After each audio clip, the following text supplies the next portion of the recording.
Todos os anos, no dia mais sagrado do calendário judaico, o sumo sacerdote de Israel enviava um bode para o deserto, destinado a um demônio que ele chamava pelo nome. O ritual ainda está na sua Bíblia, Levítico, capítulo 16. Você pode abrir agora mesmo e ler.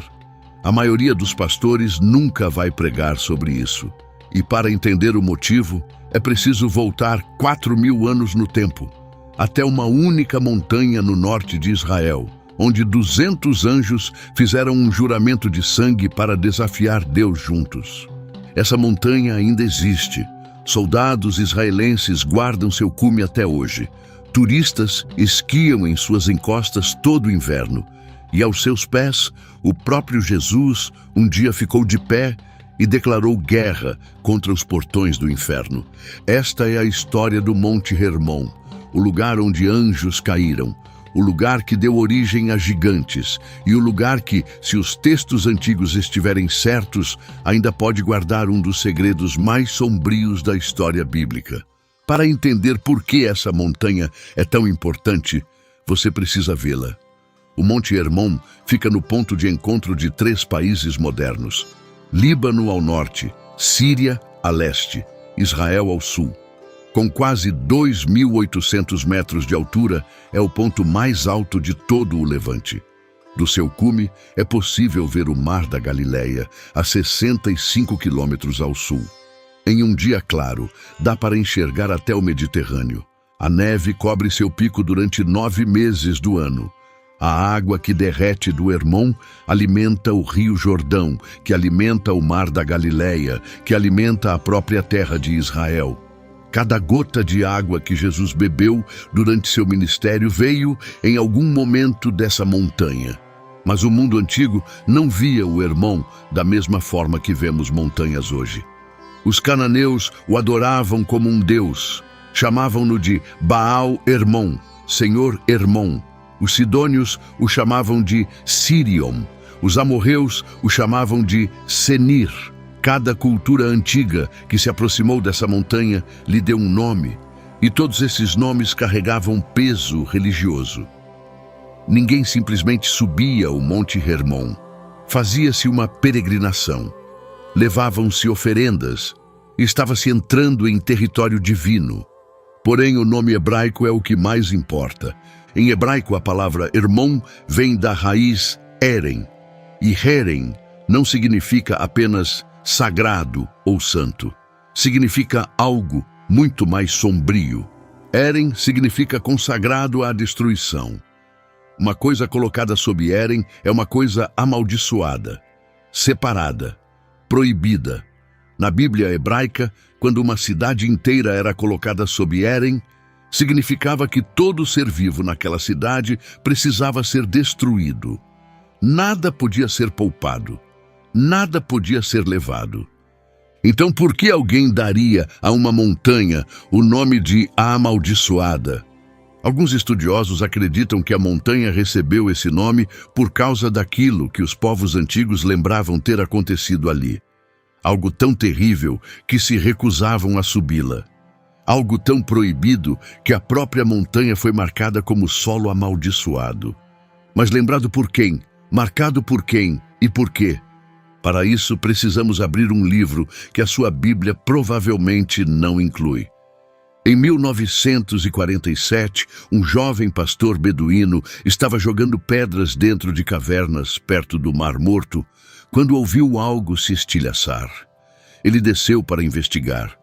O que encontrou reescreveria a história dos estudos bíblicos. Dentro daquelas cavernas havia jarros de argila. Dentro dos jarros havia pergaminhos, mais de 900 deles, os manuscritos do Mar Morto. Entre esses pergaminhos, em múltiplos fragmentos, os estudiosos encontraram cópias de um livro que havia sido discretamente removido da Bíblia cristã mais de 1.600 anos antes. O livro de Enoque.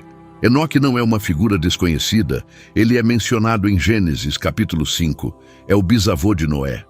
A Bíblia diz algo estranho sobre ele. Diz que Enoque andou com Deus e já não estava, porque Deus o tomou. Ele não morreu. foi levado, uma de apenas 2 pessoas na Bíblia com quem isso aconteceu. O livro de Enoque afirma ser o relato dele sobre o que viu durante essas jornadas com Deus. E a primeira seção desse livro, chamada Livro dos Vigilantes, descreve em detalhes o que aconteceu no Monte Hermon. Durante séculos, esse livro foi considerado escritura sagrada. O historiador judaico Joséfo o citou. Pais da igreja primitiva, como Tertuliano e Irineu, o trataram como texto com autoridade.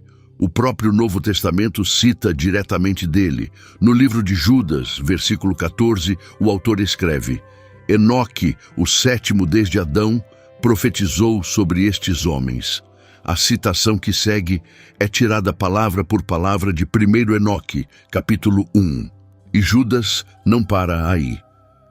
4 versículos antes, no versículo 6, o mesmo autor faz uma referência direta aos próprios vigilantes. Ele escreve: E aos anjos que não guardaram sua posição de autoridade, mas abandonaram sua própria morada, ele os manteve em cadeias eternas, sob trevas, até o julgamento do grande dia. Isso não é uma referência vaga, é uma paráfrase direta de 1 Enoque, capítulo 10. E o apóstolo Pedro faz a mesma coisa.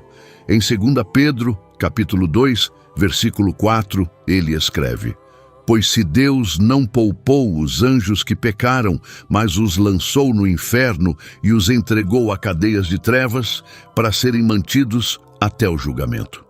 2 das cartas mais importantes do Novo Testamento, escritas por 2 apóstolos diferentes, fazem referência ao mesmo evento. Anjos que pecaram, que agora estão presos, aguardando o julgamento final. Eles não estão falando da rebelião de Satanás. Essa história é diferente. Satanás não está preso. Ele ainda está ativo segundo o Novo Testamento. Esses anjos acorrentados são outra coisa. São os vigilantes do Monte Hermon. Então por que o livro que os descrevia desapareceu? No século IV, enquanto a igreja consolidava o que se tornaria o cânon oficial da Bíblia, o livro de Enoque foi excluído. A razão oficial era que sua autoria não podia ser verificada. A razão não oficial é mais simples, e muitos estudiosos hoje a defendem abertamente. O que o livro de Enoque descrevia era considerado perigoso demais para que crentes comuns lessem. Então o removeram, e não contaram a ninguém o que tinham tirado. Mas um grupo o manteve. A Igreja Ortodoxa Etíope nunca o removeu. Até hoje, o livro de Enoque faz parte da sua Bíblia. Ele sobreviveu na Etiópia, na língua geês, por mais de 1000 anos, enquanto o resto do mundo esqueceu que ele existia, até que aqueles pergaminhos foram encontrados nas cavernas. Quando os estudiosos traduziram os fragmentos de Qumran, descobriram que a comunidade que havia escondido aqueles pergaminhos, os essênios, considerava o livro de Enoque absolutamente essencial. Tinham mais cópias dele do que de quase qualquer outro texto. Acreditavam que ele explicava algo sobre a história humana que Gênesis apenas insinuava. E a história que ele contava começava no Monte Hermon. Eis o que esse livro diz. Nos dias em que os humanos começavam a se multiplicar sobre a terra, algo estava observando. O livro de Enoque os chama de vigilantes. Em hebraico, Irim. Eram uma classe de seres angelicais cuja função específica, segundo o texto, era observar a humanidade, guardar, guiar quando solicitados, mas não interferir, não intervir e, acima de tudo, jamais cruzar certas fronteiras. Havia 200 deles que acabariam quebrando essa regra.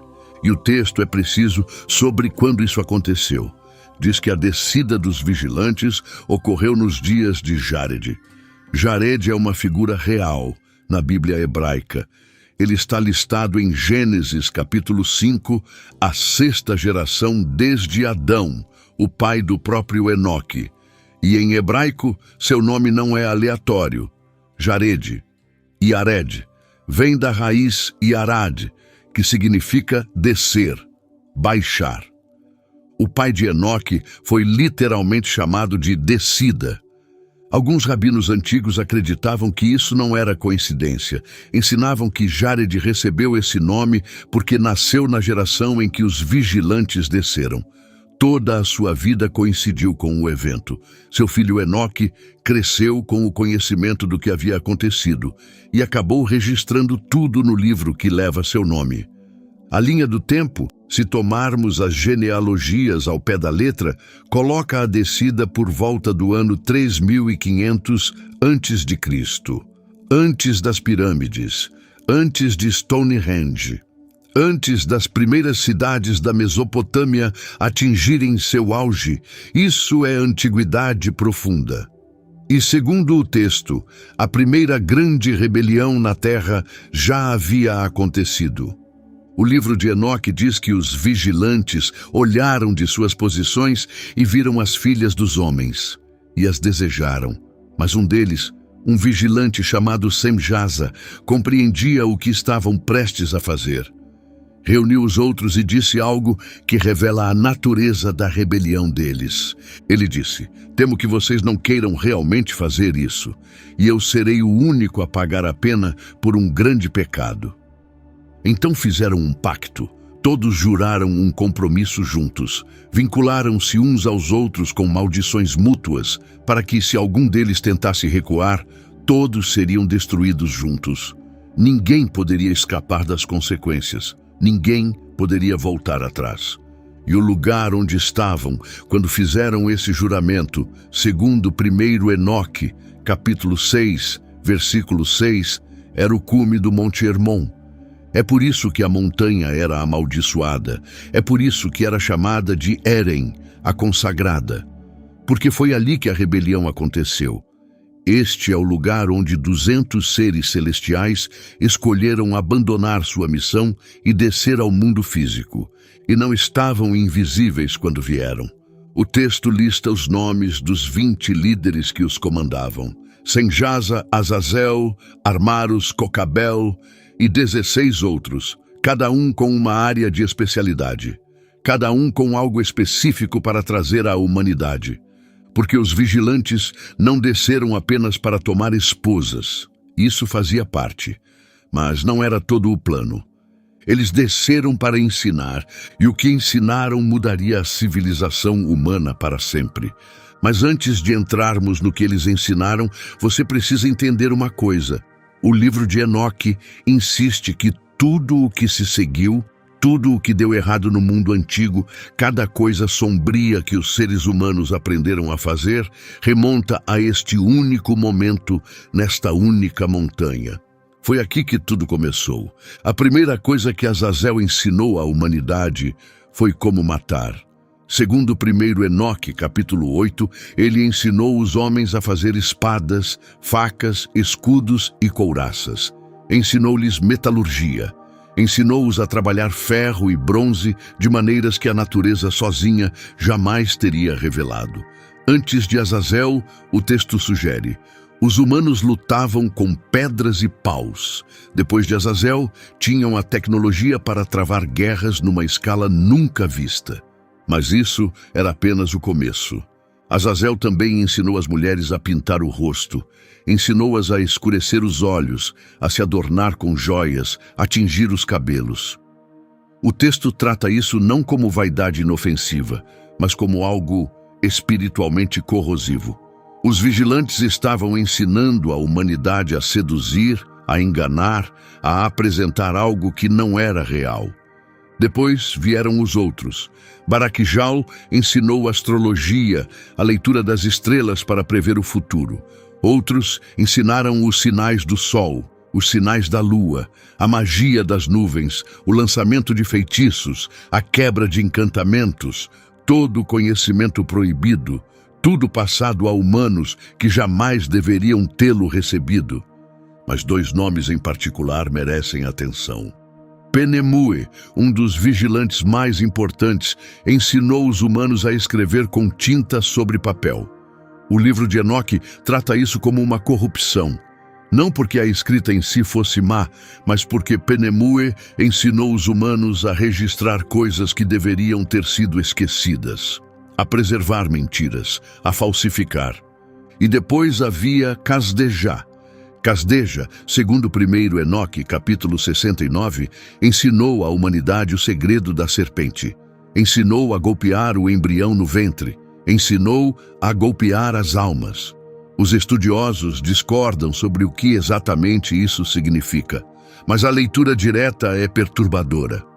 Casdeja ensinou os humanos a provocar abortos, a amaldiçoar os que ainda não nasceram e a atacar o próprio espírito. Tudo isso, segundo o texto antigo, veio daquela única noite no Monte Hermon. Mas eis o que muitas vezes passa despercebido. Os vigilantes não forçaram nada disso sobre a humanidade. Ofereceram, negociaram, em troca do que queriam. E o que queriam eram as filhas dos homens. E assim o acordo foi feito. Tecnologia por intimidade, conhecimento por acesso, e os filhos que nasceram dessas uniões não eram humanos. O texto diz que eram outra coisa, algo muito, muito maior. Gênesis, capítulo 6, contém uma das passagens mais estranhas de toda a Bíblia. A maioria das pessoas passa direto por ela. Pastores raramente pregam sobre ela, e quando o fazem, costumam espiritualizar tudo para algo mais seguro, menos perturbador, algo que não contradiga o que você já acredita sobre a Bíblia. Tente perguntar ao seu pastor diretamente sobre Gênesis 6. Pergunte o que eram os filhos de Deus, quem eram os nefilins e por que a passagem está ali. Veja o que acontece. Porque a leitura direta do hebraico é quase impossível de aceitar se você cresceu no cristianismo ocidental. E, no entanto, os antigos rabinos judeus a consideravam um dos textos mais importantes da Torá. Eis o que realmente diz. Quando os homens começaram a se multiplicar sobre a face da terra e filhas lhes nasceram, os filhos de Deus viram que as filhas dos homens eram belas e tomaram para si como esposas todas as que escolheram. Os nefilins estavam na terra naqueles dias, e também depois, quando os filhos de Deus se uniram às filhas dos homens, e elas lhes deram filhos. Estes eram os poderosos da antiguidade, os homens de renome. Esse é o relato inteiro, em 4 versículos. Mas cada palavra é carregada de significado. A expressão filhos de Deus em hebraico é Bene Ha-Elohim. Em todos os outros lugares onde aparece no Antigo Testamento, em Jó, nos Salmos, refere-se exclusivamente a seres angelicais, não a humanos, não a uma linhagem, anjos. A palavra Nefilim é ainda mais carregada. A maioria das traduções a apresenta como gigantes, mas a raiz hebraica Nafal significa cair. Os Nefilins eram os caídos, ou, como alguns rabinos ensinavam, aqueles que fizeram outros cair. Os filhos deles, a descendência híbrida dos vigilantes e das mulheres. O livro de Enoque é muito mais específico sobre o que esses seres eram. Diz que cresceram até a altura de 300 côvados. Esse número é quase certamente simbólico, mas mesmo se o reduzirmos ao que outros textos antigos sugerem, estamos falando de seres humanoides com 3 a 5 metros de altura, mais fortes que qualquer humano, com vida mais longa, mais inteligentes e, segundo o texto, completamente vorazes. O Enoque, capítulo 7, descreve o que aconteceu quando esses híbridos ficaram sem comida normal. Voltaram-se contra a humanidade. O texto diz que consumiram o trabalho de todos os homens, até que os homens não podiam mais sustentá-los. Então, os gigantes se voltaram contra os homens para devorá-los. Começaram a pecar contra pássaros, animais, répteis e peixes. Comeram a carne uns dos outros e beberam o sangue. Leia de novo. Beberam o sangue. Comeram carne humana. Os filhos dos vigilantes se tornaram, no sentido mais antigo da palavra, algo como canibais, predadores, seres que existiam apenas para consumir, e se multiplicavam mais rápido do que os humanos conseguiam se reproduzir. A terra, diz o texto, clamou. A maioria das pessoas pensa no dilúvio de Noé como uma história sobre a maldade humana, sobre um mundo que simplesmente se tornara pecaminoso demais para Deus tolerar. E isso é parte da verdade. Mas o livro de Enoque revela que tipo específico de maldade empurrou o mundo além do ponto sem retorno. Foram os Nefilins. Gênesis, capítulo 6, diz que a terra se encheu de violência e que toda a carne havia corrompido seu caminho sobre a terra. A palavra hebraica para corrompido ali é shakat. Pode significar moralmente corrupto, mas também pode significar biologicamente corrupto, alterado, danificado, algo que não deveria existir. Algumas tradições rabínicas ensinavam que na época de Noé, a linhagem dos Nefilins se espalhara tão amplamente que apenas um punhado de linhagens puramente humanas restava. O dilúvio, nessa leitura, não foi apenas punição pelo pecado. Foi um recomeço, uma limpeza necessária de um código genético que fora contaminado pela descida dos vigilantes. E a Bíblia sugere isso diretamente quando descreve Noé. Gênesis, capítulo 6, versículo 9 diz: Noé era homem justo, íntegro entre os de sua geração. A palavra hebraica para íntegro é tamim, e tamim é interessante. Em todos os outros contextos do Antigo Testamento, quando se refere a um ser vivo, significa fisicamente sem defeito. Um cordeiro tamim é um cordeiro sem deformidade. Um sacerdote tamim é um sacerdote sem defeitos físicos. Alguns estudiosos argumentam que quando Gênesis chama Noé de tamim, está dizendo algo muito específico. Está dizendo que a linhagem de Noé, dentre todos que ainda estavam vivos, era ainda puramente humana. O dilúvio veio. Os próprios vigilantes, segundo o primeiro Enoque, foram acorrentados sob a terra para aguardar o julgamento final. Seus corpos foram destruídos, mas o livro diz algo interessante sobre seus descendentes. O texto diz que quando os Nefilins morreram no dilúvio, seus corpos físicos pereceram, mas seus espíritos, sendo híbridos, não tinham para onde ir. Não eram completamente angelicais, então não podiam retornar ao céu. Não eram completamente humanos, então não iam para o sepulcro. Em vez disso, tornaram-se algo novo. Os espíritos dos Nefilins, diz o texto, vagariam pela terra para sempre como espíritos malignos, espíritos impuros, espíritos que causam aflição, espíritos que procuram corpos humanos para habitar, porque eles próprios não têm mais corpo algum. Se isso parece familiar, deveria. É exatamente a categoria de seres que Jesus passaria todo o seu ministério expulsando das pessoas. Mas eis o que muitas vezes passa despercebido, e o que torna a história dos vigilantes uma das mais perturbadoras de toda a teologia bíblica. Os nomes não desapareceram. Um deles, em particular, sobreviveu até o ritual mais sagrado do calendário judaico. Aquele que mencionamos bem no início deste vídeo, e a maioria dos cristãos hoje, e a maioria dos judeus, não faz ideia do que realmente está vendo quando lê sobre ele. Seu nome era Azazel, já o conhecemos. Ele era o vigilante que ensinou metalurgia e armas aos humanos, aquele que ensinou as mulheres a pintar o rosto, aquele que o livro de Enoque chama de principal arquiteto da rebelião, depois do próprio Semjaza. Segundo o primeiro Enoque, capítulo 10, Deus enviou o arcanjo Rafael especificamente para lidar com Azazel. O texto diz: amarra Azazel de mãos e pés e lança-o nas trevas.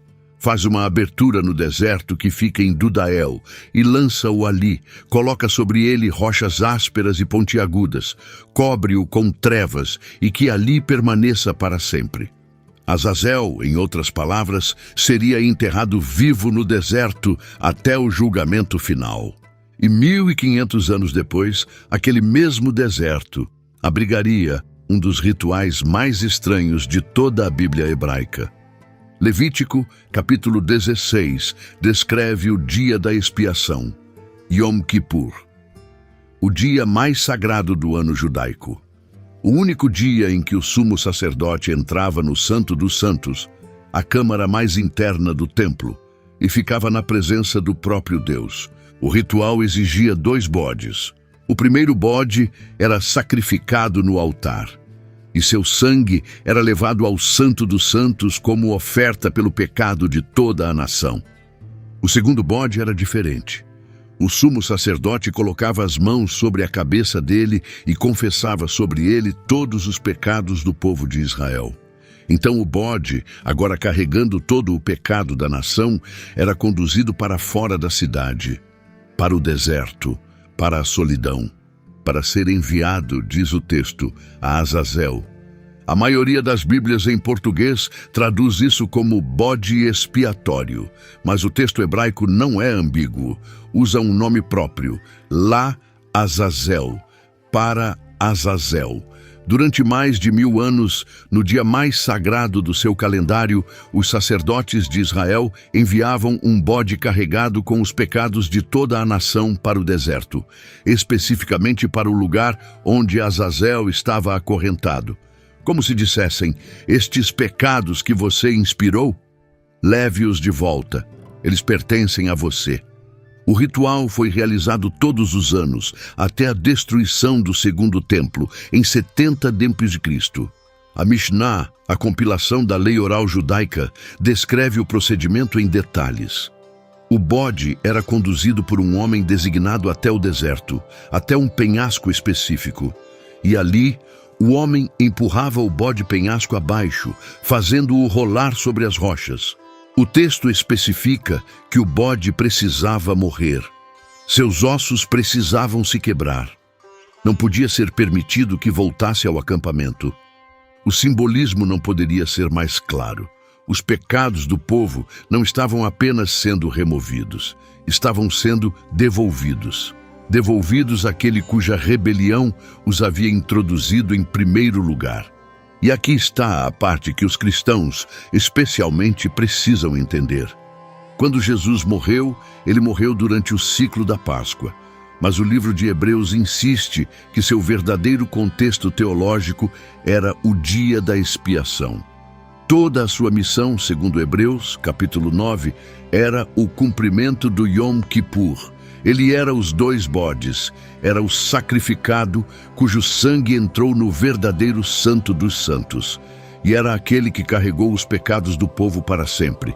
O padrão que começou no Monte Hermon com a rebelião de Azazel estava sendo respondido na cruz, de forma permanente, definitiva.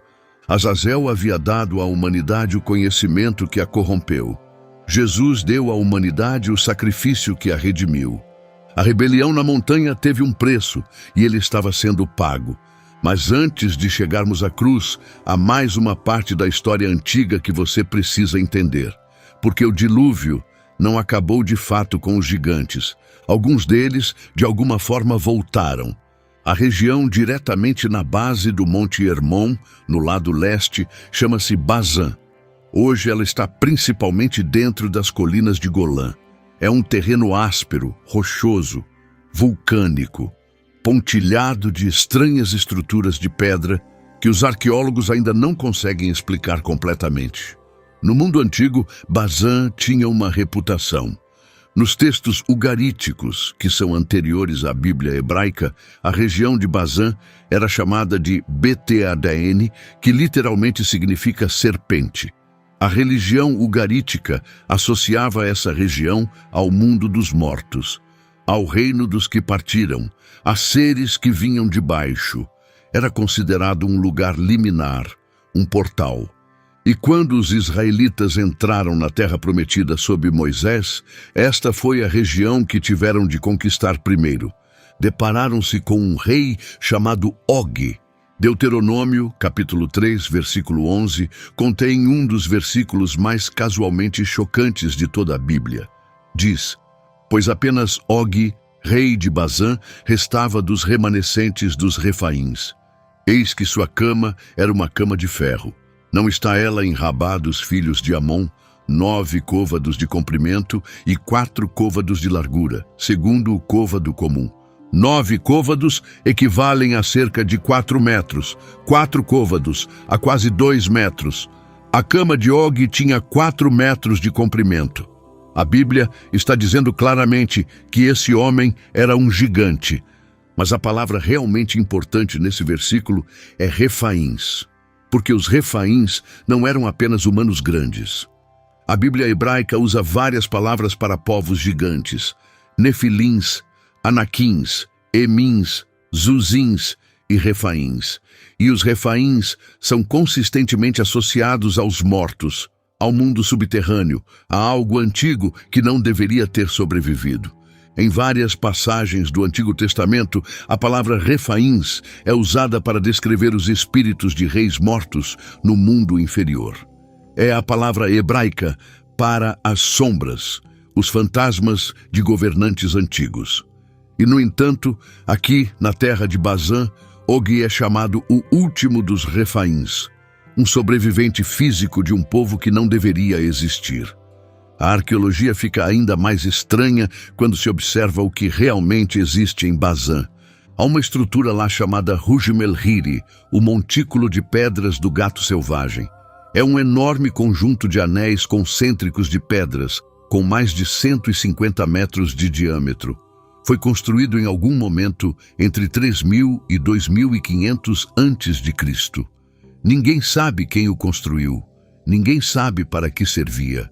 É anterior à presença dos hebreus na região, e alguns estudiosos o conectaram ao antigo culto dos refaíns, um lugar onde se acreditava que os reis mortos eram chamados de volta do mundo dos mortos. Bazã não era terreno comum. Os povos antigos sabiam disso. Os israelitas sabiam disso. E quando Moisés ordenou a destruição total do reino de Og, estava executando uma ordem de Érem, a mesma palavra que deu nome à montanha, consagrado à destruição, nada deixado vivo, porque o que estava ali não deveria estar ali. Mas os gigantes não terminaram com Og. Mesmo depois que Moisés destruiu o reino de Bazã, mesmo depois que Josué conquistou a terra prometida, o texto continua mencionando-os, repetidas vezes, em lugares onde não deveriam existir. Números, capítulo 13. Os espias que Moisés envia a Canaã voltam aterrorizados. Relatam: vimos os nefilins lá, os filhos de Anak, que descendem dos nefilins, e parecíamos gafanhotos aos nossos próprios olhos, e assim parecíamos a eles. Deuteronômio, capítulo 9. Moisés adverte Israel sobre os anaquins. Diz: ouve, ó Israel, hoje vais atravessar o Jordão para ir desapossar nações maiores e mais poderosas que vocês, cidades grandes e fortificadas até o céu, um povo grande e alto, os filhos de Anak, de quem vocês sabem e de quem ouviram dizer: quem pode resistir diante dos filhos de Anak? Josué, capítulo 11. Josué passa anos caçando os anaquins na região montanhosa de Hebrom, Debir e Anabe. O texto é enfático. Não deixou nenhum restante, exceto em 3 cidades específicas: Gaza, Gate e Asdod. Lembre-se dessas 3 cidades, porque 400 anos depois, um jovem pastor chamado Davi caminharia até um vale chamado Elá para enfrentar um campeão filisteu da cidade de Gate. Um homem descrito em 1 Samuel, capítulo 17, com quase 3 metros de altura. Um homem cuja armadura pesava cerca de 57 quilos. Um homem cuja haste da lança era como uma trave de tear. Golias. Golias não era simplesmente um homem grande. 1 Samuel o chama especificamente de descendente dos refaíns. Ele tinha irmãos, 4 deles, também gigantes, mencionados em 2 Samuel, capítulo 21. Um deles tinha 6 dedos em cada mão e 6 dedos em cada pé. Os mesmos refaíns, a mesma linhagem que Moisés tentara eliminar em Bazã. O mesmo povo cujo rei Og dormia numa cama de 4 metros. Eles se espalharam, se esconderam e continuaram se reproduzindo. Durante quase 1500 anos após o dilúvio, a Bíblia continua dizendo a mesma coisa. Os gigantes não desapareceram, apenas diminuíram em número e estavam concentrados em lugares específicos. Um desses lugares era a cidade de Gate, de onde Golias veio. O outro, a fortaleza original, era a região ao redor do Monte Hermon. E todo esse território, cada metro quadrado da terra dos gigantes, existia à sombra de uma única montanha. Mas a história não termina no Antigo Testamento. Porque 1200 anos depois que Og de Bazã foi destruído, um rabino judeu levaria seus discípulos até a base do Monte Hermon. Ele ficaria de pé diante de uma caverna que todos os pagãos da região acreditavam ser a porta literal para o inferno. E diria algo que ninguém na história jamais havia dito antes. No primeiro século, havia uma cidade na base do Monte Hermon chamada Cesareia de Filipe. Ficava junto a uma nascente natural que jorrava da própria encosta da montanha. Os gregos e romanos construíram um complexo religioso elaborado ao redor dessa nascente. Templos, santuários, altares. No centro de tudo havia uma caverna. A caverna era ampla, profunda e cheia de água. Ninguém sabia até onde ia. Os gregos a chamavam de Gruta de Pan. Pan, o deus com pernas de bode dos lugares selvagens, do caos, da sexualidade, do medo. A palavra pânico vem do seu nome. Os moradores acreditavam em algo específico sobre essa caverna.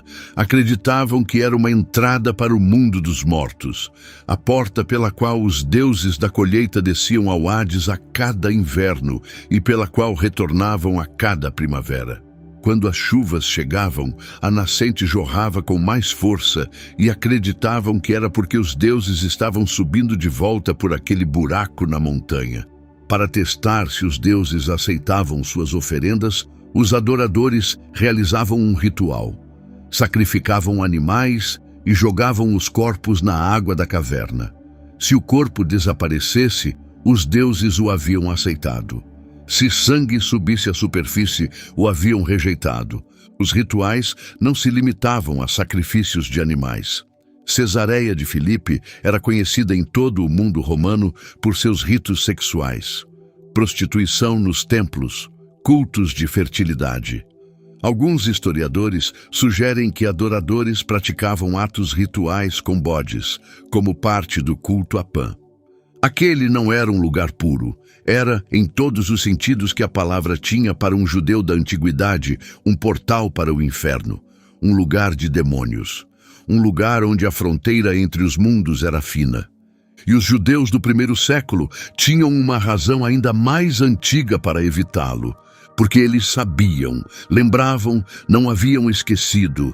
Aquele era o Monte Hermon, aquela era a montanha onde os vigilantes desceram, aquele era o solo amaldiçoado. Ali tudo havia começado. E agora, 2000 anos depois, os pagãos haviam construído seu portal para o inferno no exato lugar onde o portal se abrira pela primeira vez. Este é o contexto que você precisa para entender Mateus, capítulo 16. O texto diz que Jesus levou seus discípulos especificamente a Cesareia de Filipe. Por quê? Ele era um rabino judeu. Seus discípulos eram pescadores judeus. Nenhum judeu praticante teria ido voluntariamente perto daquele lugar. Teriam andado quilômetros a mais para evitá-lo. Mas Jesus os levou ali de propósito. E enquanto estavam ali, quase certamente com a Gruta de Pan à vista, com o Monte Hermon erguendo-se acima deles, ele lhes fez uma pergunta. Quem as pessoas dizem que eu sou? Deram-lhe várias respostas. João Batista, Elias, Jeremias, um dos profetas. Então ele perguntou, mas quem vocês dizem que eu sou? E Pedro, de pé diante do próprio portão do inferno, com a montanha amaldiçoada atrás dele, disse, Tu és o Cristo, o Filho do Deus vivo. E Jesus lhe respondeu, Bem-aventurado és tu, Simão Barjonas, porque não foi carne nem sangue que te revelou isso, mas meu Pai que está nos céus. E eu te digo, Tu és Pedro, e sobre esta rocha edificarei a minha igreja, e as portas do inferno não prevalecerão contra ela. A maioria dos cristãos lê esse versículo e imagina Jesus dizendo isso em algum cenário neutro, uma sala, um campo, um barco. Mas ele disse isso ali, no Monte Hermon, diante da caverna que os pagãos chamavam de Portas do Inferno, no exato chão onde os vigilantes haviam descido 4.000 anos antes. Ele não estava falando em metáfora, estava no campo de batalha declarando guerra. Estava dizendo, na prática, foi aqui que tudo começou. E é aqui que termina. Vou construir algo bem aqui, nesta rocha amaldiçoada, que o próprio inferno não poderá deter. E então, 6 dias depois, ele foi um passo além. Subiu a montanha. Mateus, capítulo 17, começa com uma nota geográfica curiosa. Diz, 6 dias depois, Jesus tomou consigo Pedro, Tiago e João, irmão dele, e os levou a um alto monte, à parte. Durante séculos, a tradição cristã identificou essa montanha como o Monte Tabor, uma colina modesta na Galileia. Mas o Monte Tabor é um problema.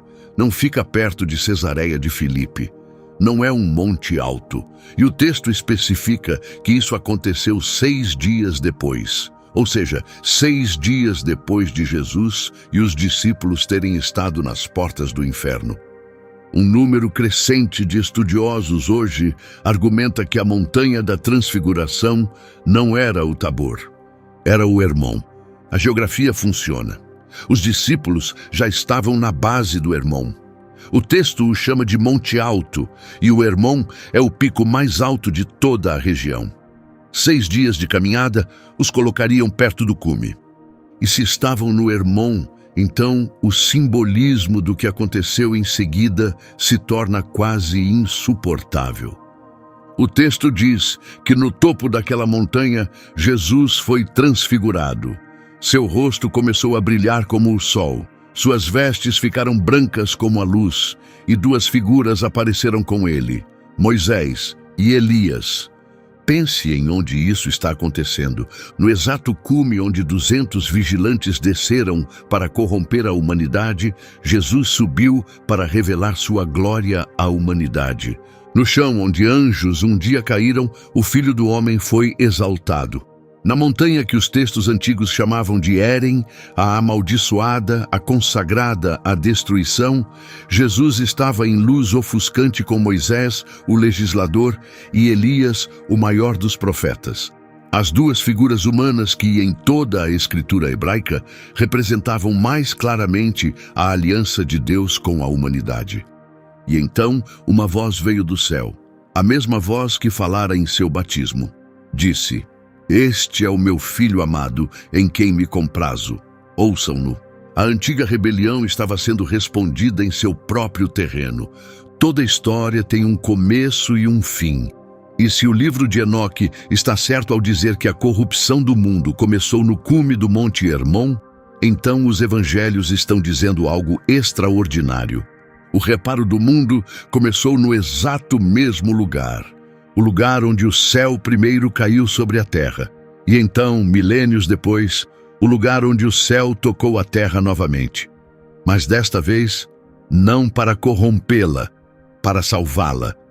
Mas há mais uma coisa que Jesus disse sobre tudo isso, e pode ser a parte mais inquietante de toda a história.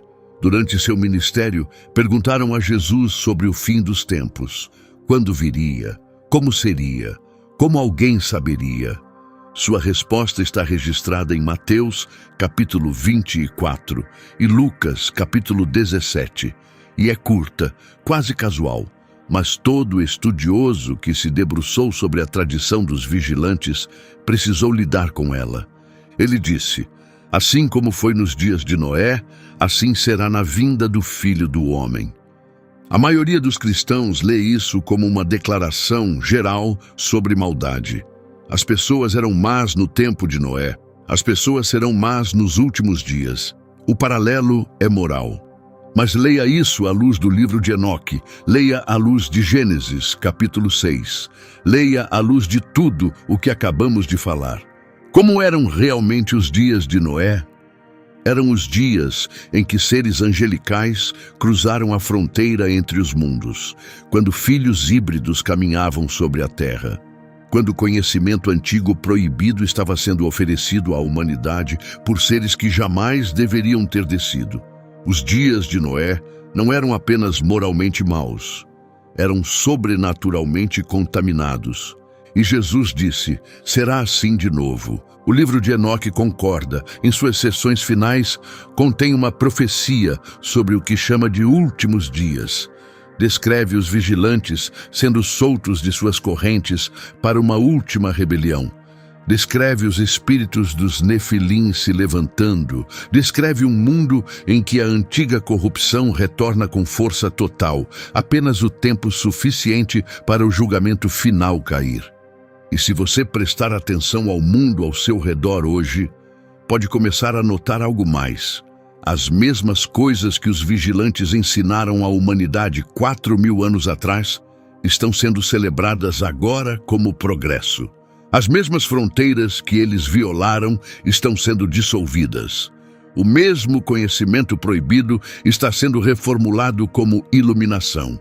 Se isso é coincidência ou um padrão, é uma pergunta que cada pessoa precisa responder sozinha. Algo começou no Monte Hermon 4.000 anos atrás. Foi respondido na cruz. Mas os textos antigos insistem, repetidas vezes, que a história não acabou. E há mais uma pista, enterrada na própria história de Israel, de que a atração da montanha sobre a alma humana nunca parou de verdade. Quando as 12 tribos de Israel entraram na Terra Prometida, cada uma recebeu um território. A tribo de Dan recebeu terras na costa do Mediterrâneo, mas não ficaram lá. Não conseguiram mantê-las contra os filisteus. Então, migraram para o norte em busca de território livre. Encontraram-no na base do Monte Hermon. O livro de Juízes, capítulo 18, conta a história. 600 guerreiros de Dan subiram ao norte, atacaram uma cidade cananeia pacífica chamada Laís, mataram seus habitantes e renomearam a cidade como Dan. Mas no caminho para o norte, haviam parado na casa de um homem chamado Mica. E Mica tinha construído um santuário particular, uma imagem esculpida, um éfode, deuses domésticos.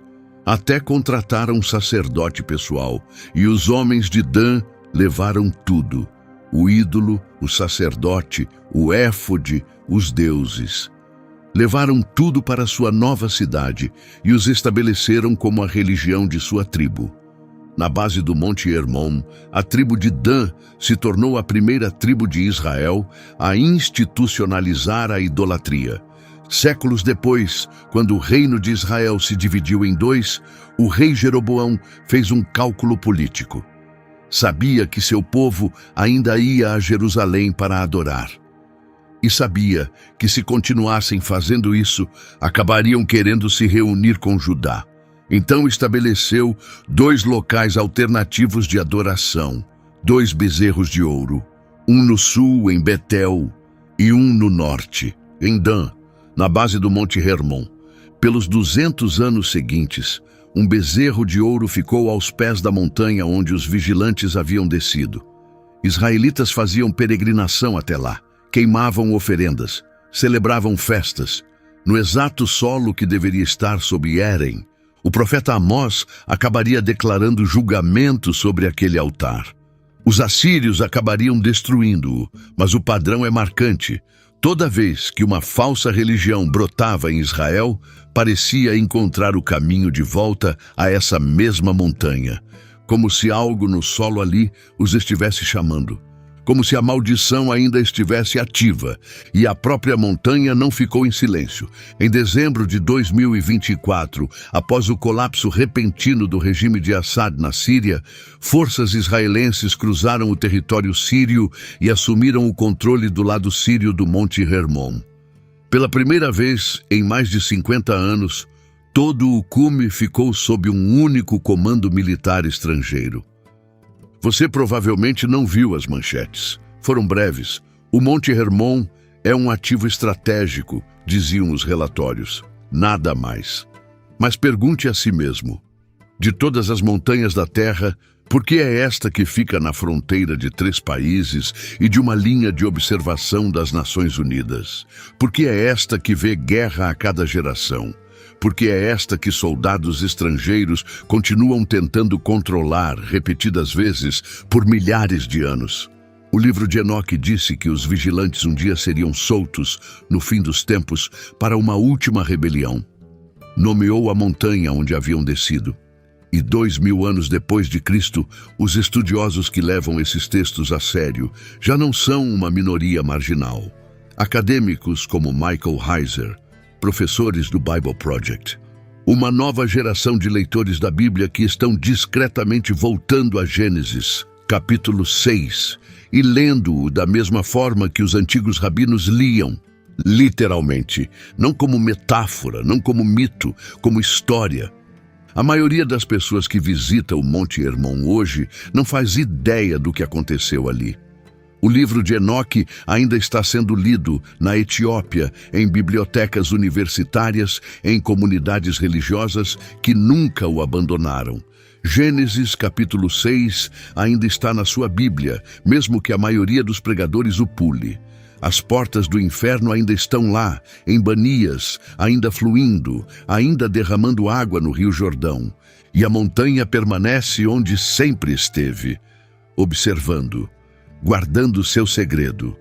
O lugar onde anjos desceram, o lugar onde gigantes nasceram, o lugar onde o Filho de Deus declarou guerra ao próprio inferno e onde a luz do céu irrompeu por um breve momento para mostrar aos discípulos como seria o fim da história.